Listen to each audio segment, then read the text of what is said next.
हमारे चैनल में आपका बहुत बहुत स्वागत है। सभी को मेरा नमस्कार। जय माता दी। नवरात्रि की आप सभी को ढेर सारी शुभकामनाएं। माँ दुर्गा की छठवीं शक्ति है माँ कात्यायनी। नवरात्रि में छठे दिन माँ कात्यायनी की पूजा की जाती है।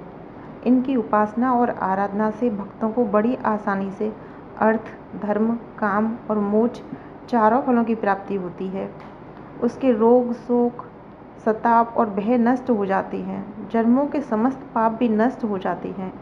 इस देवी को नवरात्रि में छठे दिन पूजा जाता है। कात्य गोत्र में विश्व प्रसिद्ध महर्षि कात्यायन ने भागवती परंपरा की उपासना की, कठिन तपस्या की। उनकी इच्छा थी कि उन्हें पुत्री प्राप्त हो। माँ भगवती ने उनके घर पुत्री के रूप में जन्म लिया, इसलिए यह देवी कात्यायनी कहलाईं। इनका गुण शोध कार्य है, इसलिए इस वैज्ञानिक युग में कात्यायनी का महत्व सर्वाधिक हो जाता है। इनकी कृपा से ही सारे कार्य पूरे हो जाते हैं। ये वैद्यनाथ नामक स्थान पर प्रकट होकर पूजी गईं। माँ कात्यायनी अमोद फलदायिनी हैं। भगवान कृष्ण को पति रूप में पाने के लिए ब्रज की गोपियों ने इन्हीं की पूजा की थी। यह पूजा कालिंदी यमुना के तट पर की गई थी, इसलिए ये ब्रजमंडल की अधिशास्त्री देवी के रूप में प्रतिष्ठित हैं। इनका स्वरूप अत्यंत भव्य और दिव्य है। ये स्वर्ण के समान चमकीली और भस्वर हैं। इनकी 4 भुजाएं हैं। दाईं तरफ का ऊपर वाला हाथ अभय मुद्रा में है तथा नीचे वाला हाथ वर मुद्रा में है। माँ के बाईं तरफ के ऊपर वाले हाथ में तलवार है व नीचे वाले हाथ में कमल का फूल सुशोभित है। इनका वाहन भी सिंह है। इनकी उपासना और आराधना से भक्तों को बड़ी आसानी से अर्थ, धर्म, काम और मोक्ष चारों फलों की प्राप्ति होती है। भक्त के रोग, शोक, सताप, भय नष्ट हो जाते हैं। जन्मों के समस्त पाप भी नष्ट हो जाते हैं। इसलिए कहा जाता है कि इस देवी की उपासना करने से परम पद की प्राप्ति होती है।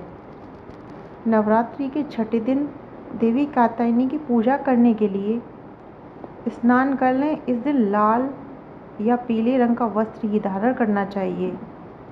नवरात्रि के छठे दिन माँ कात्यायनी की पूजा करते समय माँ कात्यायनी को जरूर लगाएं आप ये भोग। माना जाता है माँ कात्यायनी को शहद और पीले रंग का भोग अत्यंत प्रिय है।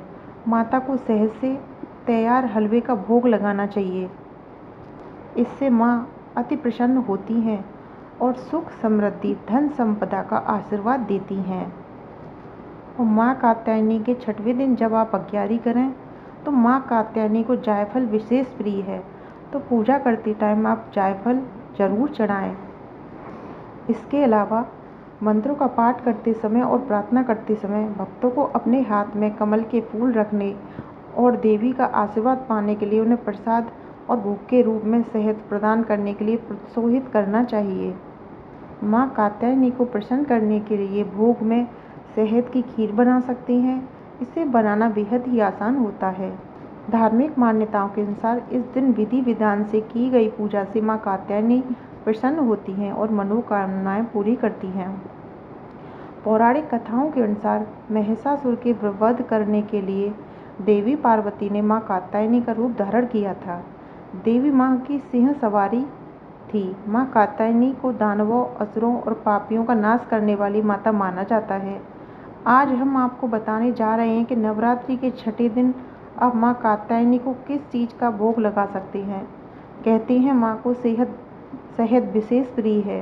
यही वजह है कि किस दिन शहद से बनी चीज़ों का भोग लगाते हैं। मान्यता है कि महिषासुर से युद्ध करने के दौरान जब माँ थक गईं तब उन्होंने शहद युक्त पान खाया। इसके खाने के बाद उनकी थकान दूर हो गई और उन्होंने महिषासुर का वध किया। इसलिए कात्यायनी माँ की साधना करने वालों को उन्हें शहद से बनी चीज़ों का भोग लगाना चाहिए। इससे माँ प्रसन्न होती हैं और मनवांछित फल देती हैं। आप माँ को प्रसन्न करने के लिए भोग में शहद की खीर बना सकते हैं। इसे बनाना बेहद आसान भी होता है। तो यहाँ हमारी नवरात्रि के छठवें दिन की कथा समाप्त होती है।